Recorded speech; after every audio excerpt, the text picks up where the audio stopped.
Hello, Lee Kemp here for another week on the podcast. Sadly, we are again without Ryan Boniface. He is halfway around the world right now and our time zones aren't lining up quite correctly. But he will be back with us soon, sending in positive thoughts and all that good stuff. I am sadly, though, still here with Jose. Jose, how are you? I'm really well, thanks, Lee. Look at that. I've put a little I've really, smile on your face. You know sarcasm's my love language.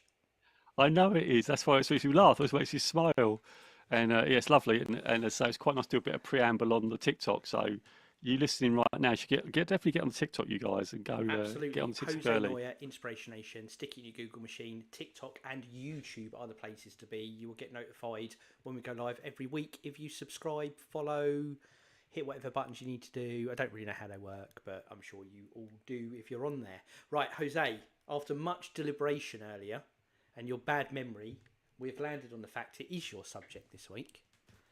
Yeah, So, and I thought I did it, but I clearly just usually it's you with the bad memory, but it was me this how week, dare wasn't it? you? So How very dare you? I Right, so know. what have you got for us Okay. this week? So the quote this week is: "Show me a person who has not made any mistakes, and I'll show you a person who has done nothing."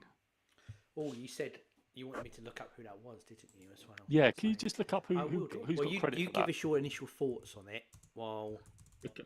All right. Well, you're looking up. Okay. Yeah. My initial thoughts are this: is that mistakes. You're going to make mistakes, and so I really love this quote because I used to hate making mistakes a lot. Even I'm trying to go back to my earliest memory as well, where I'd play football and I'd be scared of trying certain tricks or whatever because I'd be afraid of losing the ball. Now, losing the ball in football is not fatal. It's just really difficult. Like you would try new things, you should try things and be okay with it failing because you'll just get better, and that means you've done something. But if you keep sticking to the same things, you're not going to improve. So that's where it comes from. Uh, oh, okay. What's that? I'm not sure what Matt is saying. The door to success is labeled push. Oh, I like that. Oh, yes, I get that. That's really cool, actually. Yeah, push the door. So you have to do something. I love that. So that's where it comes from. And I have been on a journey really with social media, and Lee knows I've been on YouTube for years, right? And we've talked part, this podcast is what, 5, 6 years old now. So we've been going through a bit of this ourselves, haven't we? I know I definitely started my YouTube channel. What was it? It must have been 15 years ago or something crazy like that. Maybe longer, 20 years, I don't know. But I really did have that. Oh, shall I go live? And my first video is awful. If you watch that video, it's on an iPad 2. I remember my child holding up the iPad and recording it, and it was awful. But that's where I started to learn that you have to take a chance. You have to do something. And I made loads of mistakes in that video. But if you look at that video now compared to now, you'd think, oh, well, much, much better. Yeah, because I've been practicing. We've been practicing this now for the 5, 6 years. I've been on social media now for 15, 20 years. So I'm still learning a lot, but I'm definitely a lot better than I was. So that's really what I'm talking about. And every day I do my videos on TikTok, I am always looking to try and make them a little bit better. So that is what I'm talking about. Oh, thank you, by the way, for Jessica Rose for following. Thank you so much. I appreciate you for following on TikTok. This is great, by the way. So yeah, that's really my initial thoughts on this. Do you know who coined that I phrase, do. Lee? I've got a list of things to talk about. First of all, just so you know, your very first video on the YouTube, JN Coaching Technologies Guide to Your Career Opportunity, Yeah. 13 years old, Jose. 13. 13 years I old. wasn't quite far. I thought it was that, yeah, 15. Yeah, I was not far off. Yeah, it's a long time ago, right? Yeah. Yeah. I That's how long mean, I've been in this journey for. Yeah, it wasn't very regular, but yeah, great. not Thanks, Lee, for that. and not that And you go don't watch it. not that you don't look like a trim athletic man now, because you do, but I'm like, Carl, look at that skinny young boy in that video Quite young, there. right? You Yeah. are, you look very young. What's more so worrying, if I go along 8 videos to how to coach your way out of moaning clubs, love that. 9 years ago, I'm pretty sure the polo shirt you're wearing I've got in my wardrobe. You borrowing my clothes now? Well, I think so. So Have you been obviously nicking my clothes, I need Lee? to Just update my asking. wardrobe a little bit, I think. And of course, that's one before get a job at Land Rover Jaguar, nearly 30,000 views. Every week Yeah. that video gets views. Every Still single gets week. views. Fantastic stuff. Still gets So he's views. there. Yeah. Again, Jose Noya, Inspirational. at Jose Noya Inspiration Nation on the YouTube. Go and have a look over there.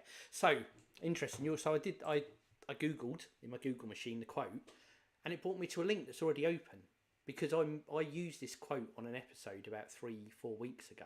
Not as the main quote; it was like a supplementary quote. Oh, sub quote. Yeah, I was wondering if we did this before. I got you all to guess who gave the quote, and none of you could guess, and it was Joan Collins. Right. Do you remember? Yes. Yes, I do. Show me a person who's never made a mistake, and I'll show you a number who's never achieved much. Brilliant. Also, because it said, was it Albert Einstein? It's a very similar quote from a Mr. Albert Einstein, which is a person who never made a mistake, never tried anything new. And I love that. Both of a similar ilk, and I like this. I'm a big fan of this mentality, because you cannot. Fear of failure is such a crippling thing. It stops people doing anything. You know, what if it goes wrong? What if it doesn't work? How will I deal with it? What will people think of me? It's probably the biggest one in there, and it's a killer. Lots of people have it. There's probably more people that do that don't, and I think overcoming, being able to control, being able to get past that feeling, for anyone who wants to be successful, anyone wants to reach whatever their goals are, whatever they look like, you've got to get rid of that, because you've got to try. And the thing is, no matter what it is, no matter how hard you fail, you just start again. You just go for the next round. You take your lessons you've learned, and you might try the same thing, you might try something different, but whatever you've taken, you've learned, you've moved on. I spent a lot of time workplace, out of work, kind of coaching people on various things, not formally, just informally, through, talk to people. And the majority of things that I say to people that are good advice are because I've made that mistake before. Or it might even be talking about negative behaviours, how you deal with them in yourself, or how you deal with them from other people. And again, a lot of those behaviours are probably ones I had years ago that I worked through. So all of my collective failures, which I could write more of a book on than my successes by far, are why I am good at whatever I'm good at now, whenever it happens sometimes. So yeah, I think you've got to. It's mountain of failures that sit behind it. I mean, you look at all those lists of people, the amount of record companies that turn down the Beatles and all those sort of things that go down, and how many people turn down Harry Potter, and I'm trying to remember what all the other ones are, and there's a list of failures that sit behind all of that, that's led to that success that you see right at the end. So yeah, not having failed is not a badge to wear, because it's how. And if all you've got is successes, imagine how many more you'd have if there's something behind it. And it's not to say that don't be proud of your successes, but don't be afraid of your failures, and not only to embrace them, but wear them on your sleeve once you've got through it, and what you've learned from it, and what you move on with. I see it everywhere now, actually, and I really love it. I'm finding more and more of my creative brain at the moment, with a few outside projects I do, us doing this. In my work, in my job role, I have quite a creative role, opportunity to be quite creative as well. And I just see it everywhere. I'm watching, at the moment, second time through, watching Mad Men. I don't know if you ever watched it before on the Netflix. I've heard of it. It's great. It's advertising, period drama, set in the 1960s, advertising company. So again, very creative job. And there's lots of bits in that where no, that's not quite right, but try this. That's not quite, try this. What about, no, that's scrap all that. Let's go back to the drawing board. And seeing people go through that failure process to get to the great thing at the end. And I think the first time I watched it years ago, I was observing people in a creative process. And I think I had remit to be creative. I just didn't realise it. Whereas I'm watching it now, and I resonate with it. I'm like, oh, I do that with this and in this. And I kind of treat everything in life like it's that kind of creative process now. And what do you do? Oh, that didn't work. What about this? What about it? I look forward to let's pivot and let's go a different direction as a part of the process now. And it really started to form in my thoughts, I say, when I was watching Mad Men with it. I just, whatever field it's in, if it's people being artists, they're writing a film, they're doing advertising, they're coding a computer program, they're coming out of a pitch for work, you're making a meal, you're decorating, whatever it is. I just love seeing that process of things unfold, of how you get from your vision to what actually happens and the journey you go along. And this quote just typifies all of that for me, because none of that happens if you're worried about failing. Yeah, I totally agree with you. And a couple of things came to mind when you were talking about J.K. Rowling, and when she just remember the story, she sat in a cafe writing her Harry Potter books, and she was unknown. For me, when you said that, the one that came to my mind was one of my like heroes, really, Sylvester Stallone, about writing Rocky, and him sitting in his dark room writing the script for Rocky, and no one would buy it, and he was absolutely desperate for money, and he would sit there, tell people about it, they wouldn't accept it, and then someone then offered him $100,000 for the script, but he wanted to be in it, but he couldn't be in it. That was the deal, and he turned it down, and then the rest is history. I mean, look at what he's done. I think for the 80s, there's, as far as action heroes go, and action was the genre of the 80s, there's 1A and 1B, which is Schwarzenegger and Stallone. So he went from that to, look, it's just incredible. Yeah. They're legends, because I mean, you look at Arnold's story as well. I think he was from Austria, little town, and he would, when you listen to his podcast, he talks about that no one in that town believed that he could achieve what he did. It was all like, we can't do this, we can't do that. And then he decided that I'm not going to put up for it, and he just started to work out. Then he moved to the United States, and then the rest again is history. He became an action hero, and he made it happen because of his state of mind of, I'm not accepting that. Going against the grain, going against the the popular belief of I can't do this or whatever. And again, that's why it goes back to that quote. And Lee, I just wanted to ask you, actually, if you don't mind me asking, you don't have to answer this question, but I actually just want to say that Lady Gaga's just followed me. Just wanted to say that. Don't know if you know Lady Gaga. And also, Lady Gaga? There was someone who's asked a question. Sorry, go on, Lee. You were saying, sorry, interrupted you. The actual Lady Gaga. Yeah, of course it is. Of course it is, Lee. What are we talking about? Lady Gaga. Okay, we'll get tickets to the concert soon. So, Rowan, yo, Jose, do you remember me? But my old username was RTM TikTok. Yes, I do, Rowan. Oh, welcome back. Welcome back. Really do welcome back. Anyone else? Let's see you else. Lady Gaga, thank you for joining. It's great. I want to just see if I've got some regulars. Frizzle, you're here. Joe, you're here. Don't have Eagles in the house because Eagles always supporting me as well. Just wanted to give a little shout out to Eagle because always following and always supporting my lives every day that I go live every day. Hold in on Soul to Soul has been a nomination for the song if we get the 5K likes. Oh yeah. So in fact, we've got how are we doing on the likes? I've just come off because I'm counting us down because we've got about 9. 4K by the way. We're at 4K right now. You've got 5 minutes, people, to get those final likes in. Oh, because I want to ask you a question about your, because I really like what you said about, I've done this and I've moved through it. I just wondered if you got a short example when you were afraid. Do you know when the pivot point was where when you decided that, I'm going to try even though I'm afraid? Or was you just naturally, I was never naturally not afraid. It depends on what context it's in, because like we talked about different things with anxieties and stuff and where they sit. But no, I think I've always been let me give it a go. Now, I think when I was younger, I'd give stuff a go, but even when I thought it wasn't possible, it seemed like a long journey, but I'd dive head in. Now I don't see that, everything's a process, so to speak. But no, I remember very early on in my working career, I'm early 30s, and I remember someone saying to me, your biggest strength is you're fearless. I was like, I don't know what you mean. And they were like, so many people will be afraid of, I think I'd created a process and rolled it out, something like that. I don't know exactly what it was. Let's say that's what it was.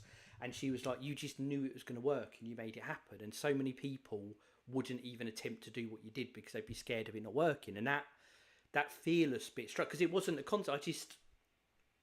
It was work. What's the worst that's going to happen?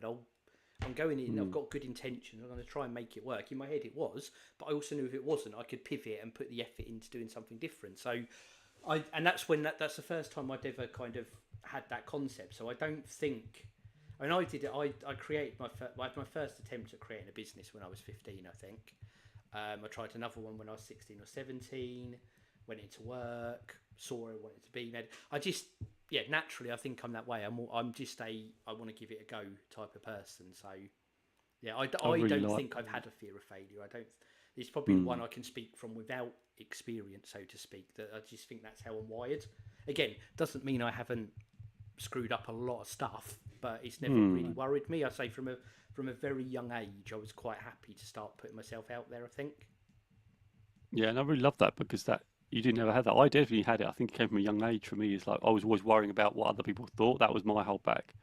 That I'd worry about. I would try and that trick. Oh, you lost the ball, or and actually, when I went to primary school, I built this thing, and I did give credit to someone, a teacher that helped me, and then they sort of put me into second place because you've got a lot of help, so you can't.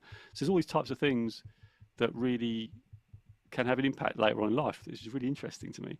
But now I'm much better with it. I think hanging around with like people like yourself, Lee, and doing my personal journey with my coaching has definitely opened my eyes to it. And I don't have that, like you say, anymore. I still have thoughts, but I'm not fearful of it. I just give it a go and see what happens. What's the worst can happen? Like you say, I think that's the good question. That's it. Yeah. I'd say I was probably, because I look at it and I'd say, was I confident when I was younger? And I'd say no. But what I was a confident introvert. So socially, not confident whatsoever. You know, I wouldn't walk up and strike up a conversation with a stranger or anything like that.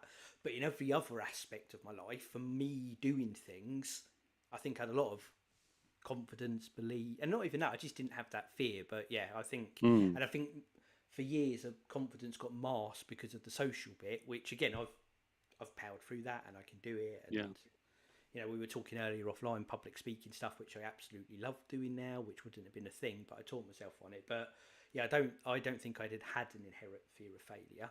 But I say that's all that led to was doing a lot of stuff wrong. And I think over the years, it's more and more I've learned that that's your lessons. It's part of the journey. It's not the end of the journey.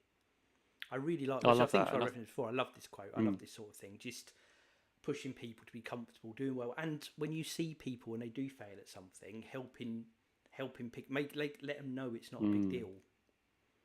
Yeah, I think you are really good at that because you helped me through. We talked about the project before that we did, and that was great. It was just really supportive. So yeah, I love that. And I think really we need some takeaways, Lee, if we can. We do, but Frizzle first. Hit the goal. Yes, we did.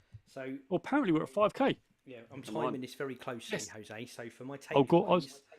Go on, don't be afraid. That's all I'm going to say. Don't be afraid. And me's going to be just have a go. What's the worst going to happen? That's that question. So just let's ask the community. Let's just say, well, what's going to be your step? What are you going to take? The clock out. Okay, go on then. Yeah, that's what you're doing. You're running the clock out. We've hit those likes. I was just going to ask. Go on, you can do it. Let's end if we need to end. If we're running out. We've got time. Ask your question and then you're going to sing. All I was going to say is I want everybody in the community and everyone listening to set yourself a step of how you're going to lean into doing something and asking yourself, what's the worst that can happen? That's it.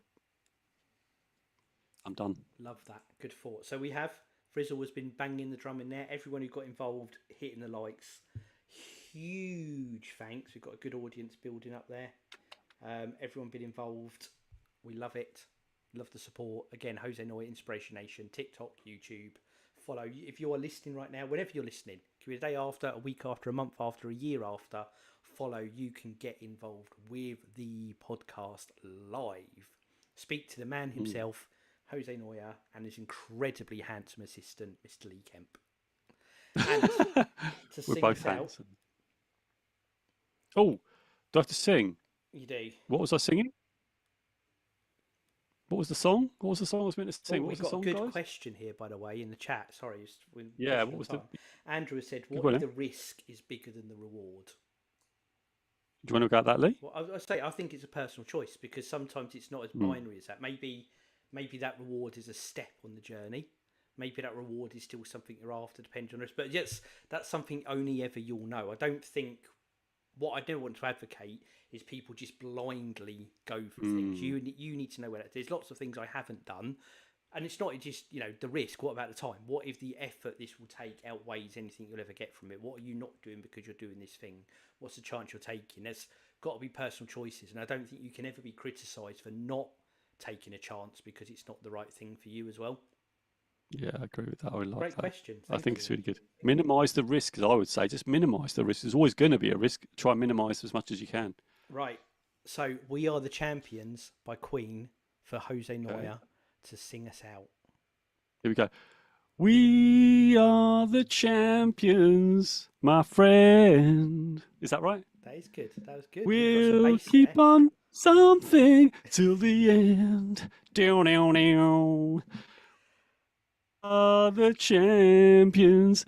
We are the champions. No time for losers, 'cause we are the champions of the world. There you go. Fantastic. The effort through the roof. 10 out of 10. And on that note, I'll Thank count you. us down. 3, 2, 1. Inspiration Nation. Inspiration Nation. Catch you guys later. Guys later. Look at that. You time it down to a T. You're going to go in a minute, aren't you? Yeah, we've got like a so minute and Lee, a half left. That was brilliant, Jose.